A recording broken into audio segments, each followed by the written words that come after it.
what I realize is maybe a spot that I have not been focusing on, a bit of a blind spot for me, is that I'm going, holy smokes, what am I doing to help support those students in maximizing their own learning along the trajectory? So some students are going to be self-starters, and maybe they're inquisitive, and maybe they'll Google the next step in their learning journey.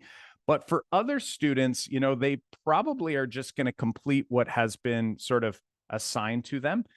And, they're doing, we're going to say, okay, or okay enough that they don't raise any flags.